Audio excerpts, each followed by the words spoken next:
प्यारे बच्चों, पिछले वीडियो में मैंने एक अंक के प्रश्नों के हल आपको समझाए थे। आपने अच्छे से सीख लिए होंगे। इस वीडियो में मैं आपको 2023 के पेपर के 2 अंक के प्रश्नों के हल समझाऊंगा। आपने जो पिछली वीडियो देखी है उसका जो फीडबैक मिला है मुझे वो बहुत अच्छा रहा है। तो आशा है ये वीडियो मैंने और अच्छे ढंग से बनाए तो आपको और अच्छा समझ में आएगा और आप पूरा देखने में रुचि लोगे। अभाज्य गुणनखंड विधि द्वारा पूर्णांकों 12, 15 और 21 का एलसीएम ज्ञात करना है। एलसीएम कैसे ज्ञात करेंगे? पहले संख्याओं के गुणनखंड करेंगे। 12 के अभाज्य गुणनखंड 2 दूना 4 3 12। 15 के अभाज्य गुणनखंड 3 गुणा 5 और 21 के अभाज्य गुणनखंड 3 गुणा 7। एलसीएम सभी अभाज्य गुणनखंडों की अधिकतम घातों का गुणनफल होता है। एलसीएम बराबर 2 की घात 2 गुणा 3 गुणा 5 गुणा 7।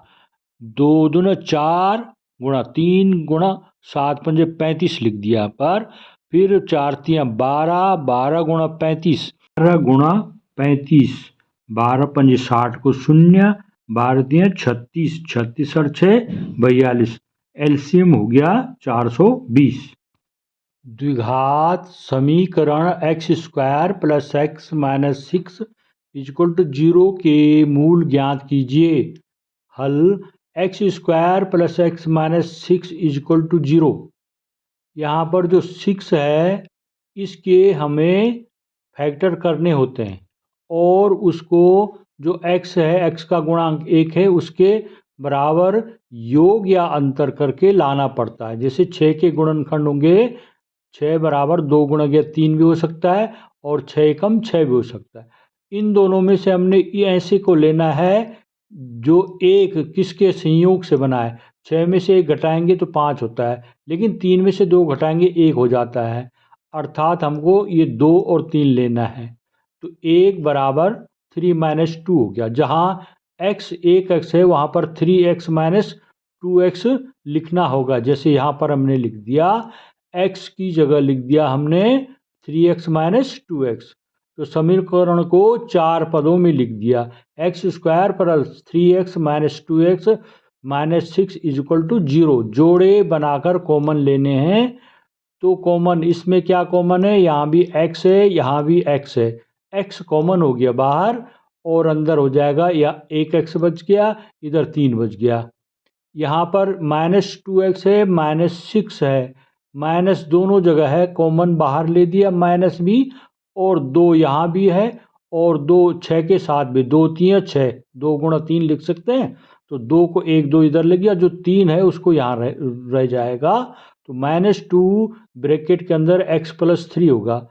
यहाँ पर भी x प्लस 3 है, यहाँ पर भी x प्लस 3 है।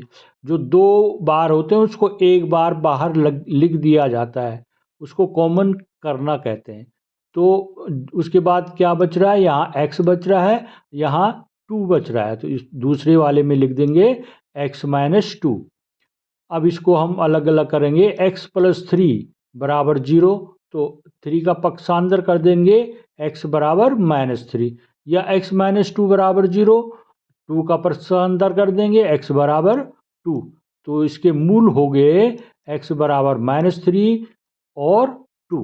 दिखाइए कि 1048 degree, 1023 degree, 1042 degree, 1060 degree equal to 1। हल होगा इसका left hand side. 1048 degree into 1023, 1042, 1067 equal to होगा 1048 इंटू 1023 इंटू 1042 डिग्री को हमने 90 माइनस ए के रूप में तोड़ देना है। तो 42, 90 में से 42 लेस करेंगे तो 48 आता है। तो ये हो जाएगा 1090 माइनस 48।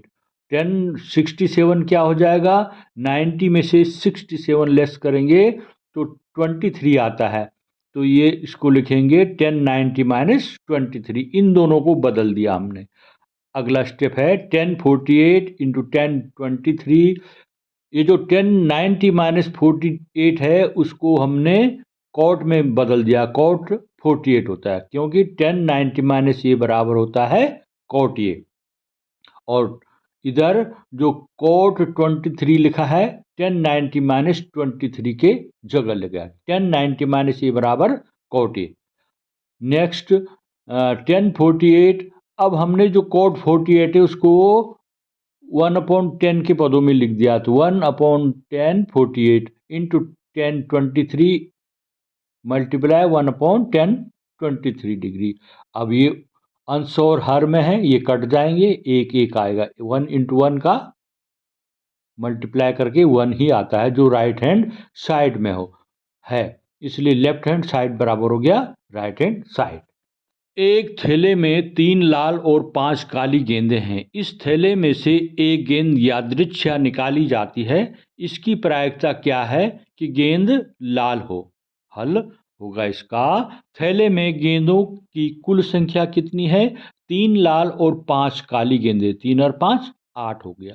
थैले में से एक गेंद यादृच्छा निकालने पर कुल संभावित परिणाम 8 हो गए, क्योंकि 3 और 5 जोड़ के 8 हो गया ना, तो कुल उसमें 8 गेंदें हैं। गेंद लाल होने की घटना के अनुकूल परिणाम, गेंद लाल कितनी है? 3 लाल गेंदें, तो हमको लाल ही चाहिए, तो अनुकूल परिणाम हो गया हमारे पास 3। तो गेंद लाल होने की प्रायिकता होगी घटना के अनुकूल परिणाम बटे कुल संभव परिणाम, तो ये हो गया 3/8। अतः गेंद लाल होने की प्रायिकता हो गई 3/8।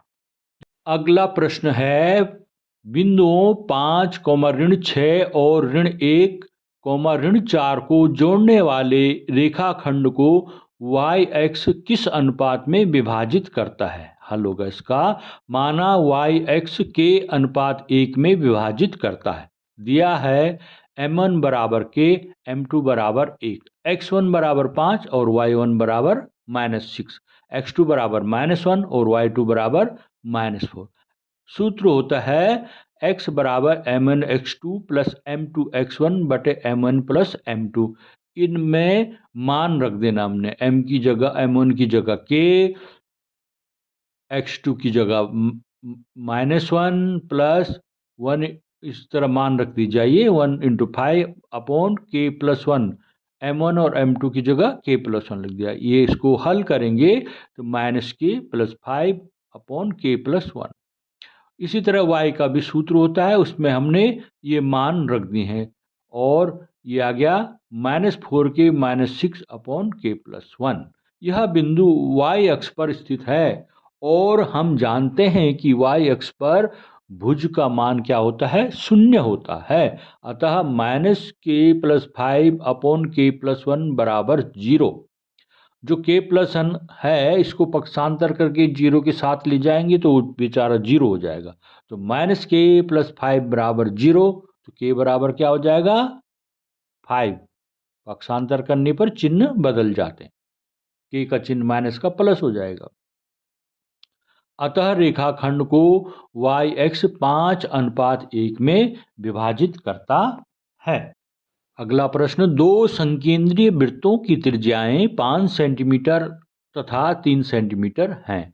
बड़े वृत्त की उस जीवा की लंबाई ज्ञात कीजिए जो छोटे वृत्त को स्पर्श करती हो। आंसर, दो संकेंद्रीय वृत्त जिनका एक ही केंद्र O तथा त्रिज्याएं क्रमशः 5 सेंटीमीटर और 3 सेंटीमीटर हैं। माना PQ बड़े वृत्त की जीवा है, परंतु छोटे वृत्त की स्पर्श रेखा है। OM छोटे वृत्त की त्रिज्या है, और PMQ, ये PMQ क्या है? स्पर्श रेखा है। कोण OMP बराबर कोण OMQ, इस चित्र में देखिए, ये बराबर 90 डिग्री। समकोण त्रिभुज OMP और OMQ, ये है OMP और ये OMQ, ये कोण OMP और कोण OMQ बराबर 90 डिग्री का है, ये समकोण बनाता है। OP बराबर OQ, एक ही वृत्त की त्रिज्याएं हैं, जो बड़ा वृत्त है बाहर उसकी त्रिज्याएं हैं। OM बराबर OM, ये बीच की जो भुजा है ये कॉमन है दोनों त्रिभुजों में, तो ये हो गया उभयनिष्ठ भुजा। इससे आगे होगा, अब समकोण त्रिभुज ओ एम क्यू में देखना है। इसमें पाइथागोरस प्रमेय से हमको ओ क्यू का मान एम क्यू का मान ज्ञात करना है। ओ क्यू का मान 5 दे रखा है और ओ एम का मान 3। ये मान रखेंगे पाइथागोरस प्रमेय के सूत्र में।